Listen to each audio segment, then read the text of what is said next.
अस्सलाम वालेकुम, how are you all. I hope सब ठीक होंगे और अपने लेक्चर रेगुलरली ले रहे होंगे। कॉपी वर्किंग पर आ गए थे जिसमें हमने अपना चैप्टर स्टार्ट किया था लाइफ साइकिल ऑफ एनिमल्स, जिसमें हमने words playing 4 question and answer और एक ड्राइंग भी मैंने आपको दी थी। बाकी ये क्वेश्चन आंसर आज हम कंप्लीट कर देते हैं और आज भी कुछ होमवर्क आप लोगों को दिया जाएगा। क्वेश्चन आंसर की हेडिंग लिखने की ज़रूरत नहीं है क्योंकि डायरेक्ट पेज पे हमने ऑलरेडी क्वेश्चन आंसर की हेडिंग लिखी थी, तो डायरेक्ट हम अपनी वर्किंग स्टार्ट करेंगे। यानी ड्राइंग के वेरी नेक्स्ट पेज पर आपने अपना क्वेश्चन डायरेक्ट स्टार्ट कर देना है, जो कि आपका है क्वेश्चन नंबर 5। और क्वेश्चन नंबर 5 क्या है, व्हाट इज स्पॉन। तो इसका हम आंसर लिखते हैं। आंसर क्या है, the clump of frog,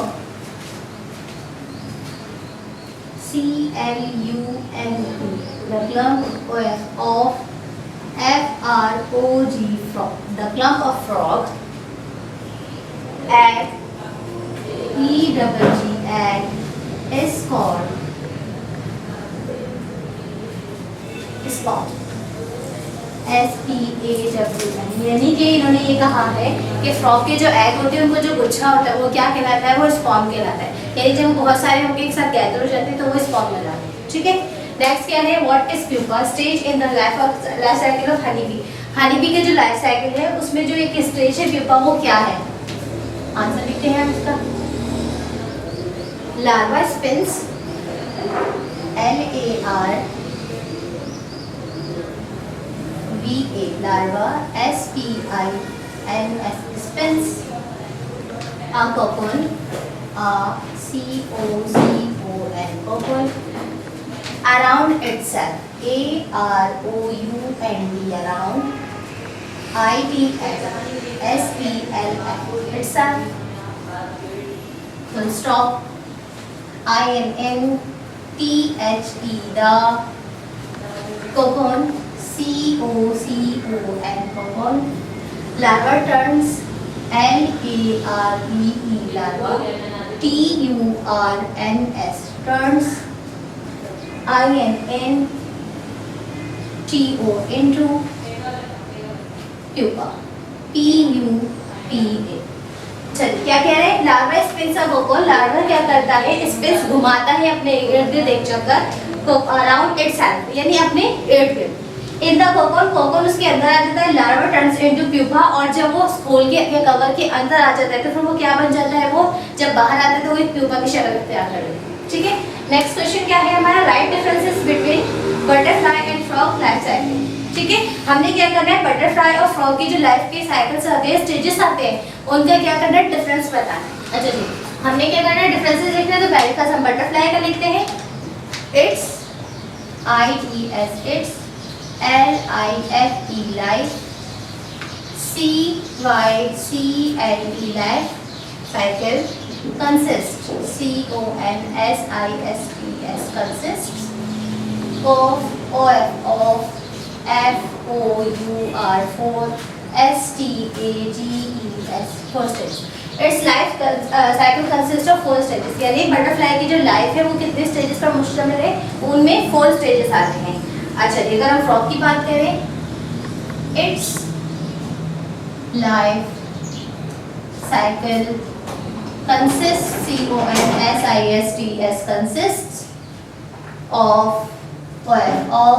3 THREE, 3 stages, STAGES, stages। ठीक है, हो गया नंबर 1 पॉइंट। यानी हमारे जो बटरफ्लाई है उसके लाइफ के स्टेजेस कितने होते हैं, 4, और जो हमारा फ्रॉग है उसके 3। नेक्स्ट क्या है, it Lay's eggs on plants leaf, it Lay's eggs on plants leaves। ये कहाँ अंडे देते हैं, बटरफ्लाई जो है ये कहाँ अंडे देती है, ये देती हैं लीव्स पर, प्लांट्स के पौधों के लीव्स पर। It lay eggs in water, it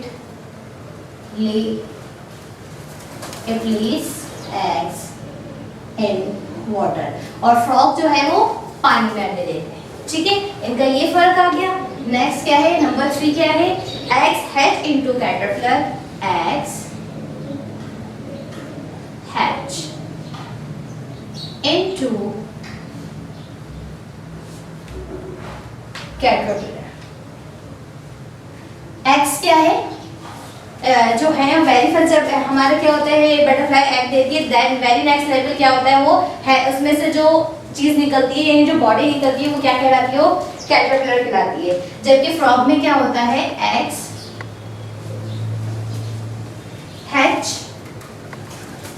it's HATCH into INTO2 tadpole TADPOLE, ठीक है जी, tadpoles प्लूरल लिखेंगे।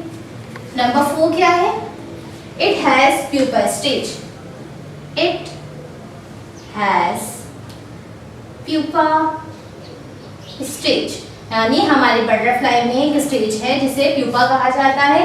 There is no pupa stage in its life cycle, यानी हमारा जो फ्रॉग है उसके लाइफ साइकिल के स्टेज में प्यूपा नहीं है। There is no stage of pupa in its life cycle, यानी फ्रॉग की लाइफ साइकिल में इसका कोई जगह नहीं है या इसका कोई स्टेज नहीं है। वेरी लास्ट क्या है, number 5, pupa changes into adult. इसका जो प्यूपा है, प्यूपा चेंजेस इनटू एडल्ट। इसका जो प्यूपा है वो फिर क्या बन जाता है, एडल्ट बन जाता है, यानी ये फाइनल स्टेज होता है। अच्छा जी, टैडपोल चेंजेस